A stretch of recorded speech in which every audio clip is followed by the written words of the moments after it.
So again, when one looks at Brewer's understanding of the policy cycle, then possibly one would look at that as far as the merit of his model is concerned. Brewer allowed the whole understanding of policy to be based on not only the actions of government, but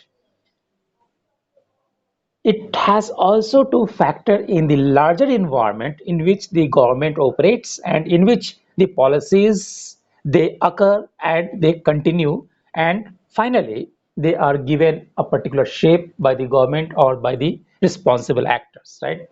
So that's where in Brewer's view, policy making is something, or policy process is something where not only the government or government agencies or government actors play a significant role, but there are other actors who may be important factor in terms of understanding the policy. So that's what that's what one. Uh, uh, please come again. Please come again. What did you say, Kishav? Oh, सुन नहीं पाया आप क्या बता रहे हैं, Kishav. Please tell me again.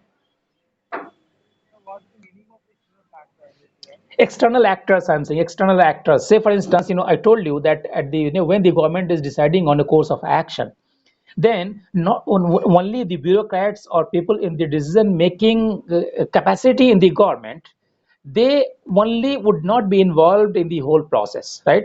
But this I would bring in as part of later explanation and discussion, that the experts who are outside government, for instance, right?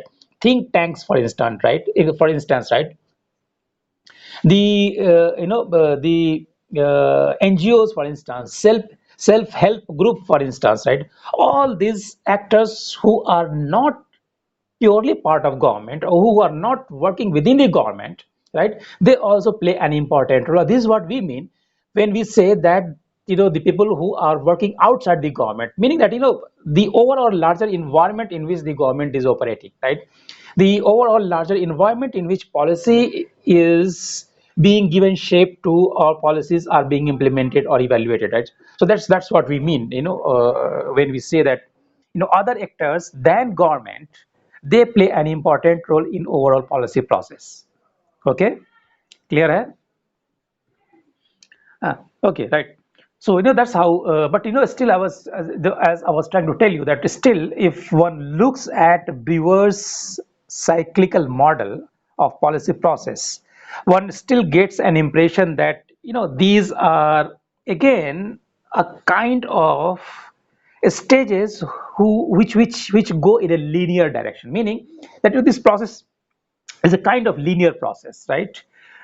So even if Brewer might have emphasized that there may not be a beginning or an end to the policy, or in terms of improvising upon the model that was given by Harold Laswell, right? Harold Laswell, that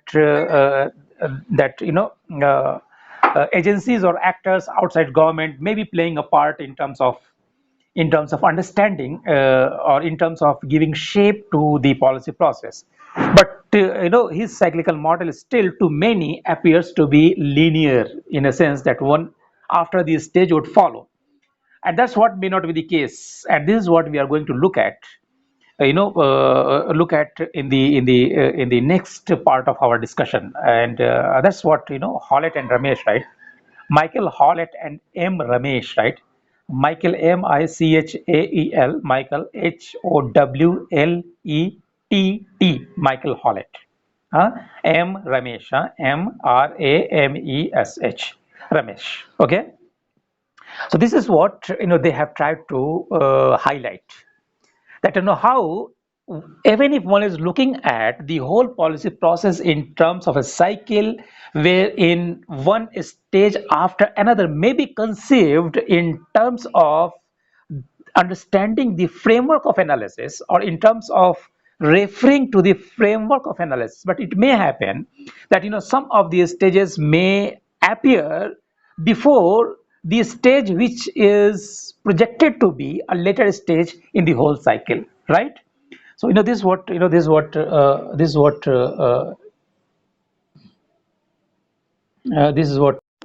is what we are going to see.